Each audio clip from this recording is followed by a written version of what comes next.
Then the new board that we are going to be showcasing the customers we meet with at CES is this Vision App Kit. And it's essentially a tiny little board with an E3 device on it, has a camera module, has a wireless connection interface. And the idea here is that can be used as a reference for designing a super tiny AI-powered camera. So you can deploy essentially various machine learning models in this board, and they can act on the image data that is collected, and then you only send kind of the results of the operation over the Wi-Fi link back to the operator. So if you want to make like a smart camera that counts how many people goes into an office building, for instance, for maybe controlling the air conditioning of that building to make sure that we don't turn that on for sections of the building where nobody is at the moment. Yeah, that makes sense. Just out of the box, this will be able to do that. Hey everyone, welcome to another Ask an IP Expert with Eamon from IP Exchange and Henrik Flodell from Alif Semiconductor. So we caught up with them originally back at Embedded World, but now they're finally at mass market. So Henrik, for those of our audience who don't already know about the Ensemble series, can you just describe what they are and what sets them apart from the rest of MCUs and processors in general? I can absolutely do that. Do you mind at all if I share a couple of slides while I talk to those points? No, I'd love you to. Just helps me make sure that I hit all the highlights as I should. So on a very high level, what we do at Alif is that we provide microcontrollers and a thing that we call fusion processors with a much higher level of functional integration that you tend to see from those devices that are in the market today from more legacy suppliers. We're able to achieve that because when we started planning our silicon architecture, we were able to take advantage of a lot of kind of latest generation technology that was available in the market that existing devices have not yet moved on to, and also may have some issues moving on to because they were designed a long time ago, and this type of technology doesn't necessarily port easily between platforms. But what we wanted to do is, besides doing that high density functional integration, we wanted to make silicon architecture that is very scalable so that we can have devices that span a quite broad performance spectrum, from single core devices to multi-core devices, things where we can blend real-time cores with application cores that can run high-level operating systems like Linux, but to maintain compatibility up and down that performance spectrum. So we're doing that by essentially launching series of products, we call them.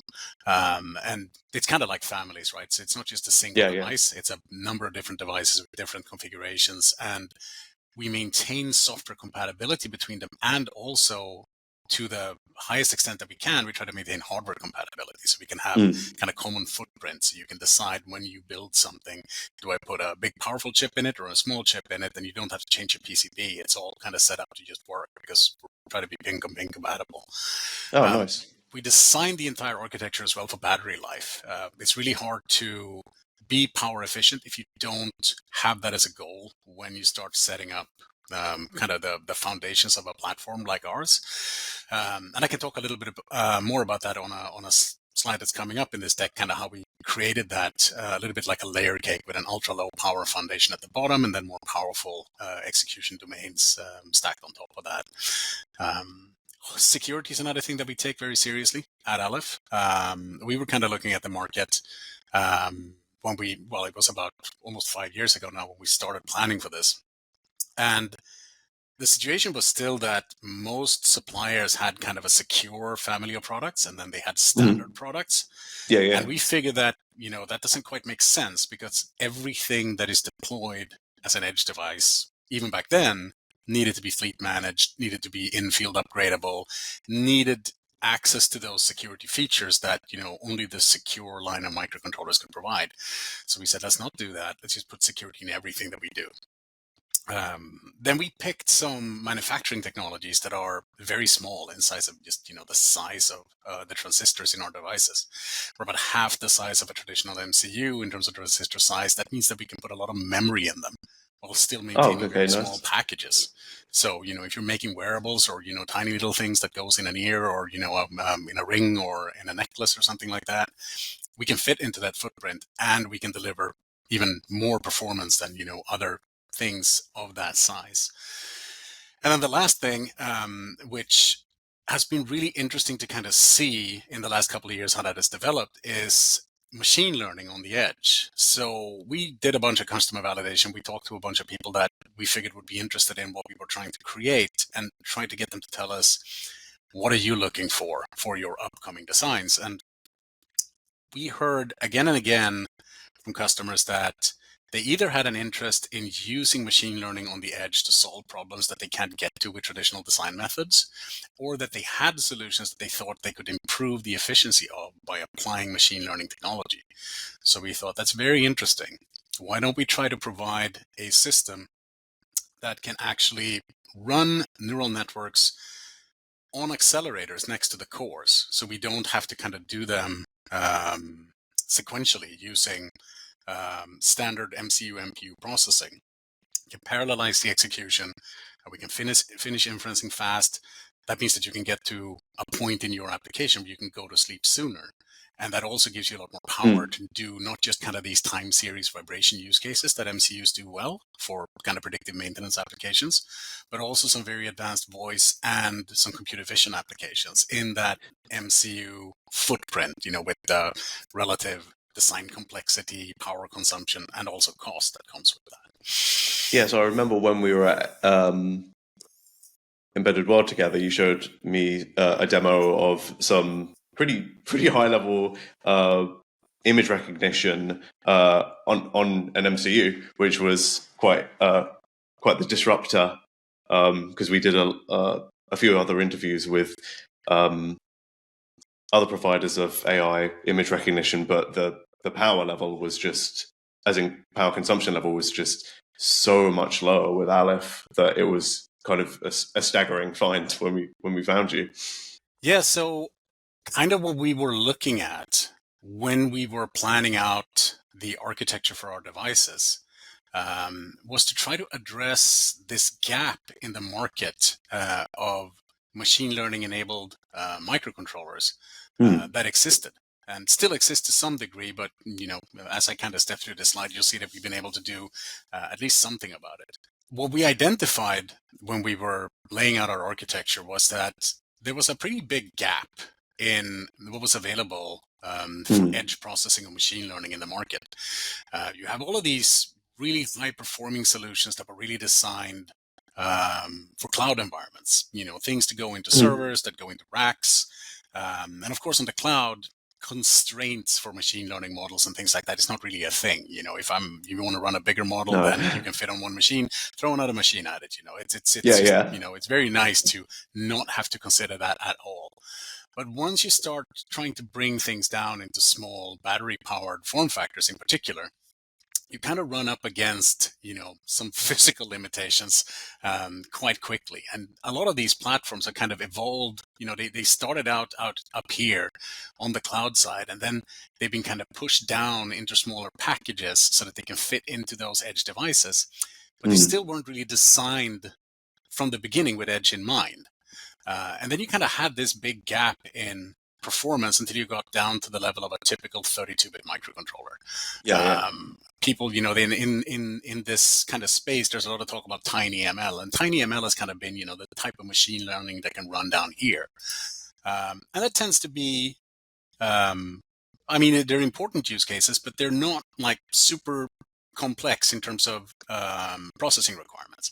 Things like keyword spotting, things like vibration analysis, that runs fine on a traditional 32-bit MCU. But if you want to start doing something a bit more involved, if you want to, be able to decode speech, if you want to be able to identify a particular face, if you want to be able to discriminate between different objects, then you need more performance, or else you're going to spend a long time on that typical microcontroller core trying to just complete the calculations. And, if you want to do a couple of hundred of those during your duty cycle, then your battery goes down the drain. So this was the gap that we went for. So we wanted to essentially be able to provide typical 32-bit microcontrollers, but with the ability to do a lot of these more higher end machine learning use cases, while still being able to be powered by small batteries, and while maintaining the kind of the same level of design complexity, which is very low for 32-bit MCUs compared to these guys. The same power kind of heat dissipation characteristics, the same cost profile, the same types of footprints as you see in the traditional devices. We didn't want to move this curve. When you get into this box, the curve goes up and to the right really rapidly. But that was kind of what we went for. So as we pursued that, I want to show you another kind of overview here. This is some of the data that we have collected when we have been running open source models trained on open source image or data sets on our device. And particularly what we have been looking for is this column here, energy per millijoule, essentially per inference operation. So if you kind of think of a system, let's call it a wildlife camera, for instance, something that sits out strapped to a tree and is going to detect, a rare bird out in the forest. Every time that camera gets woken up and takes a couple of images and you want to run, some machine learning on that image to see, is this the bird that I'm looking for? This is the price you pay in terms of energy. So this is an image classifier model here, MobileNet V2. The cost of doing an inference on that model on our device when we have all of our machine learning accelerators enabled is only 0.86 millijoules. If I switch the acceleration capabilities off, you see that goes up quite dramatically. Now I'm running that at a cost of 62.4 millijoules per inference. And so that's just on the main core, is it? Exactly. This is on our what we call our high performance core. So we have a couple of different configurations of the cores in our systems and everything. But if I use the execution environment that gives me the most performance for machine learning, I can essentially take the inference time from almost 3 seconds down to just 20 milliseconds through the acceleration capabilities that we have. That's 2 orders of magnitude faster inferencing and an energy improvement of the system also on the order of 2 orders of magnitude almost across the boards on all the models that we can run. So we really kind of are in a position to enable machine learning at the edge at a significantly reduced power consumption and with significantly improved inference performance. So that means that we unlock a bunch of use cases that has to do with things like video processing, advanced audio processing, and also fusing multiple models to maybe, do a combination of, I take a sensor reading, I record some audio, and then I run multiple machine learning models in the system. And based on the outcome of all the results of that, I arrive at kind of an overall view of what is exactly going on in the system. Okay, so I've noticed that there's, well, you also said it, but I'm trying to see the numbers there. Looks like is that more than 10 times or is more than 100 times milliseconds quicker? It looks like more than 100. Yes, there's very small numbers on my screen. So in terms of applications, what kind of thing does that unlock compared to like the almost 3 millisecond inference time and the is it 20 microsecond time? Yeah, this is 2.7 seconds essentially. So it's 2,700 milliseconds. Yeah. So let me show you some of the use cases that we enable and kind of how we go about doing that with the different series of our devices. So like I said, we have a couple of different flavors of the Ensemble products. Our first series is called E1. Those are single core MCU devices. And the E1 devices are ideal for, kind of the standard embedded control type applications. But they can also be used quite efficiently in systems that essentially have to process reasonably large series of data, if I can call it that. We use a core, a microcontroller core in our devices called the Cortex M55. And the Cortex M55 has some extensions to it, the standard Cortex M instruction set that allows us to perform computation in parallel. So things like, if you look at power conversions, things like doing the FFT algorithms or the trigonometry applications that are needed in those type of systems, we can parallelize the execution of that. So we can run those algorithms significantly faster than you can on a traditional microcontroller. And as we kind of step up to the next level of our series, our E3 devices, we have 2 microcontroller cores in them. And as you see here, the memory goes up quite significantly. We can deliver E3 devices with almost 14 megabytes of SRAM and almost 6 megabytes of non-volatile memory. That's when we start unlocking use cases like biometric ID for like security panels, also things like machine learning powered cameras, devices that drive displays, and also significant chunk of wearable use cases. This can be wearables that include screens like, smartwatches, sport watches, the like, or things that are only using other types of sensing and maybe use a wireless connection to get that data to a phone or something like that. Because we have the low power characteristics of the device, we can kind of allocate one of these cores to be always on and always sensing data that is coming in from, whichever these devices are. And then when it detects something interesting, it can power up the second core. The way that we've configured it is that one core is optimized for power consumption, the other one is optimized for performance. Oh, okay. So nicely done. Okay. Yeah, so when the power conscious core kind of detects that, hey, something's happening, it can wake up the high performance core, and that will very quickly be able to figure out exactly what happened. So we use that a lot, for instance, in camera use cases where you have kind of the presence detection sensor, usually a PIR sensor or an UVB radar or something like that, just to detect there's something going on in front of it. That is connected to the high efficiency core. And then when it senses movement, it wakes up the high performance core. It can snap a couple of reasonably sized images, run a machine learning model to figure out what is in front of the camera right now. Is it a dog? Is it a bike? Is it a guy with a crowbar? And if it is the guy with the crowbar, then I can wake up everything else to take the appropriate action. And that means that you don't have to get the ladder out to go replace the battery in this camera once every week anymore. You can do that once every other year or so. So that's a massive reduction in energy.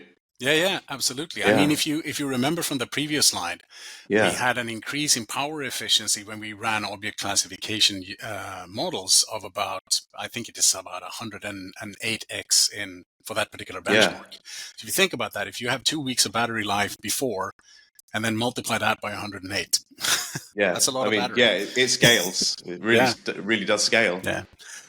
And I mean, you can look at it in a different way too. You can also have a significantly smaller battery, and you can still have decent battery life on that. And in most of these types of equipment, a smaller battery is better because you can make the thing smaller, and smaller batteries are cheaper. So, that's very good. And I guess that does open up quite a few more use cases, like wearables, for instance. Yeah, with a smaller battery. Yeah. Then when we scale up to what we start calling fusion processors, this is when we combine microcontroller cores with MPU cores in the same package. And this is done monolithically, by the way. It's all on the same die, so we don't kind of stack die. So we have to keep one die always on to listen if, the things on die 1 wants to talk to the thing on die 2. We can control power very efficiently in our system. But in here, since we add the MPU capabilities, now you can run a high-level operating system like Linux next to the real-time cores. And that really opens up for more advanced applications in terms of, process control, for instance, where you want to have more advanced networking protocols in the mix. Those tend to be natively supported by Linux distributions. It's very easy to kind of design a system like that when you have access to both. Vending machines that needs to have larger screens where you can run a rich set of graphic stack, for instance, on the Linux side, and then handle all of the motor control for the things that dispenses items and, do build checking and things like that on the real-time cores. And then when we step up from there to the kind of superset devices in our family, the E7 fusion processors, we have 2 of these MPU cores configured for symmetric operations. So you can run a single kernel across both. You can dispatch more threads. Now you can do really advanced use cases like robotics. If you think about kind of drone use cases where you have to control a number of moving things in the same device while communicating at high speed at the same time, portable medical devices, point of sales unit, things like that. So we can kind of scale from, the the small things that tend to be on for a short period of time and then sleep a lot, to things that require quite some performance. And up and down this entire spectrum, because we have designed this as a platform, you have excellent software compatibility. It's the same peripherals, the memory map is uniform, you can move software from one series to another series, and you essentially just have to recompile it and you're done. And we have compatible footprints between the devices too. So like I said, you design one PCB, you put our footprint on there, and then when you build your thing, whatever that might be, you can decide at assembly time, essentially, do I want to put an E3 or an E7 in there? So. Okay, nice. So I've noticed there that you've got there's kind of a lot of AI stuff on the bottom two and the top level. So where would the AI fit in on the for the E5 cores? What in terms of where would you see the AI being used in those type of applications?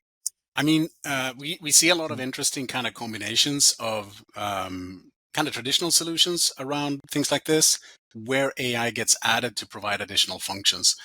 In vending machines, for instance, to be able to detect, who is actually in front of it right now. Is it somebody who has purchased a product from this machine before? So I can maybe say, hey, would you like, the same thing as last time you ordered? So if this is like a coffee machine, for instance, somewhere, it might be nice if the if the machine remembers exactly how you want your coffee, right, when you walk up to it. If it's an appliance in a home, for instance, it may be that you have different settings, or maybe you allow different operations based on who it is that is trying to make the thing do something. Somebody walks up to the stove and it turns out that it's a small child.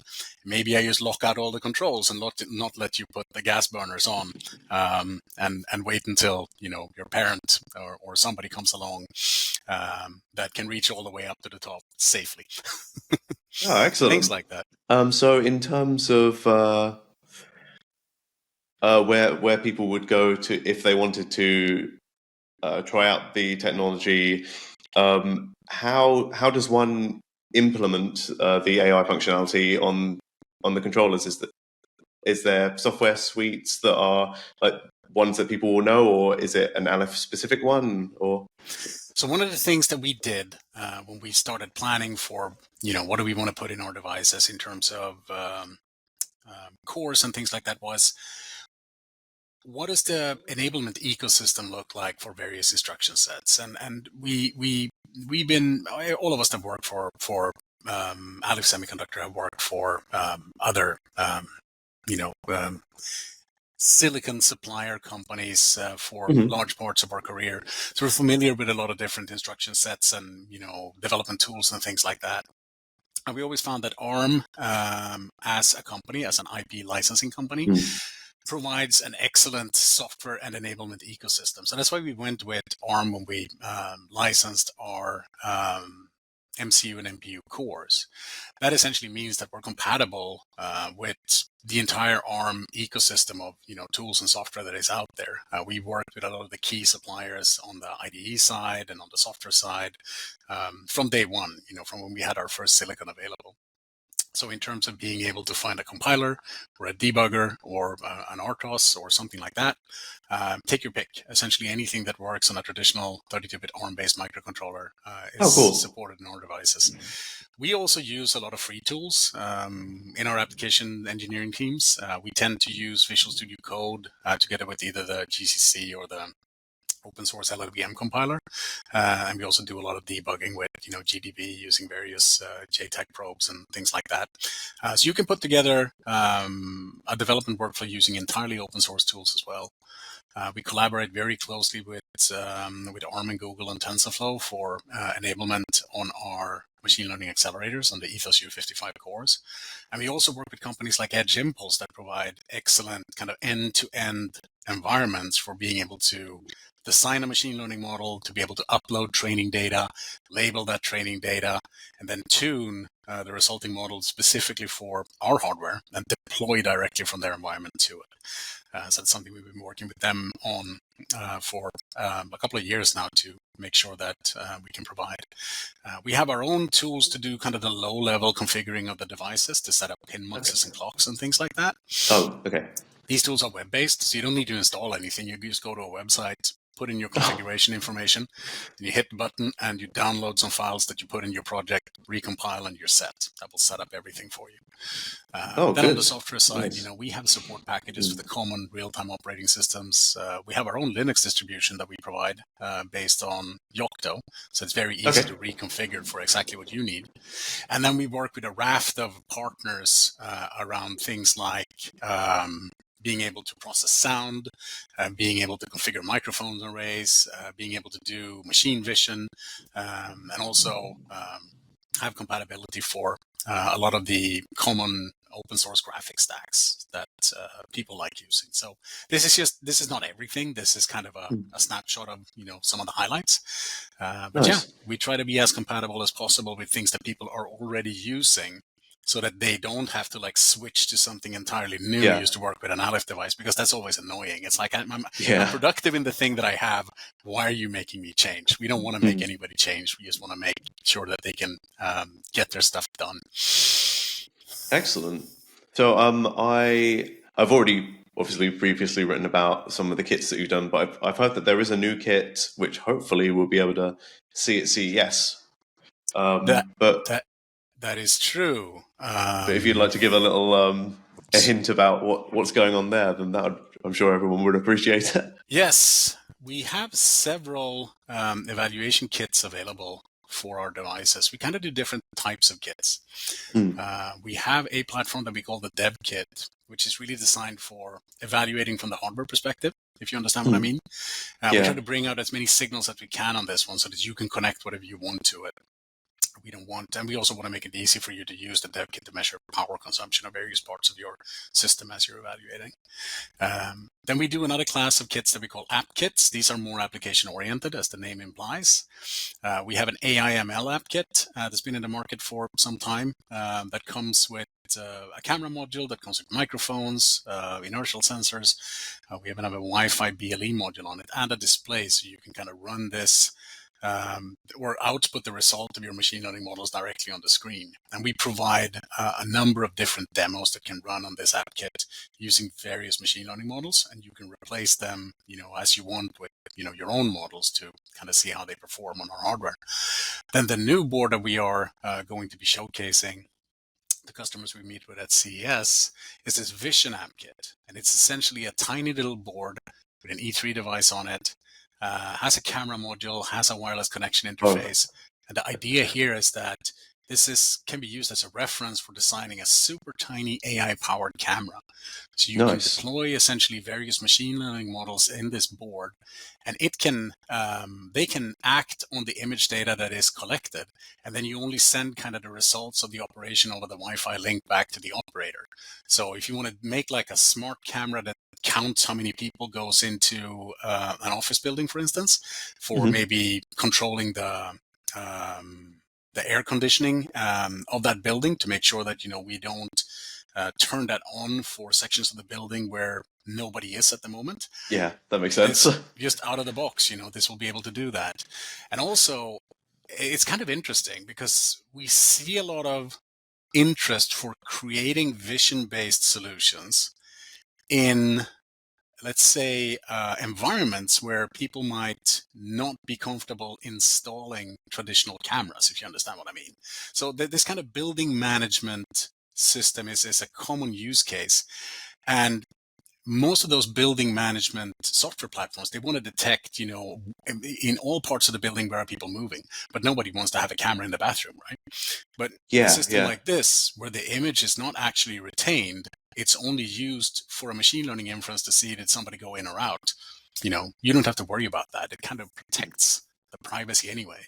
And with our system, since we have a secure enclave on board, we have additional layers of security to make sure that you can never get at the data that is collected to run the inference on. So, cool.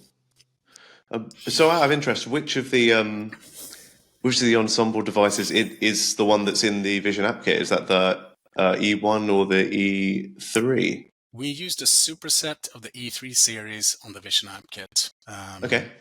We have this hardware available right now. So it says fourth quarter 23 here. That was kind of for the hardware delivery. So, and we have some initial demos up and running on it, but this will be made available through our distributors for people to buy in the first quarter of next year. And Cool. we will provide, all of the schematics and the design files and everything kind of as open source for us as well. So if somebody want to use this as a starting point for their own design, they're more than welcome to have it. Oh, cool. Excellent. So I think that's a lot for our audience to digest so far. But what I do like to always ask, because you rarely get the chance to ask, is, so in terms of what you're allowed to say, what's the most interesting thing you think the Alif devices have been used in so far? Ooh, I'm not really allowed to talk about what the most interesting thing is for probably a period of about 18 months now. Oh, okay.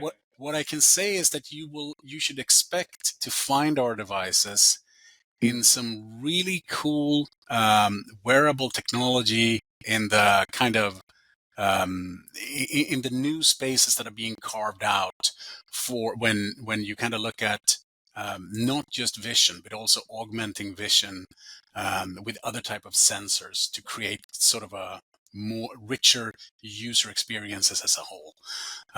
Okay, that's a very nice teaser without spoiling it. Yeah, I think let your imagination run wild on that one. Well, was there anything else you wanted to comment on regarding the Alif products, or I guess in general, yeah, we as a company, we're very happy that we were able to make an announcement a couple of weeks ago that yeah, we are in mass production now across all the series of Ensemble. So you'll be able to get all of these kits that you see here from our lead distributor, Aero Electronics. They're stocking them for us, and also samples are available for the parts. And we will be going to several shows in 2024 with demos and things like that. So come visit us. We'd love to show you demos of machine learning or even standard embedded applications on our hardware, so you can kind of see the performance and the low power consumption for yourself, and talk to you about what you are looking to create. We're very eager to help companies get started using our technology. We've recently been able to set up application engineering teams so we can cover essentially all time zones for support. So yeah, we want to work with you and we want to help you realize your application's vision. nice. Well, I'm sure we'll be catching up with Henrik at various shows or other members of his team throughout 2024.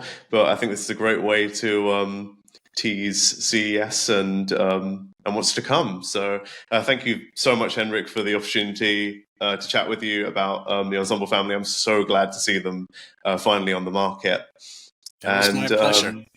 No worries. So yeah, you can check out the write-up on IP Exchange, and we'll try and get you some demos of those new Vision kits, especially the Vision App Kit. That looks very interesting.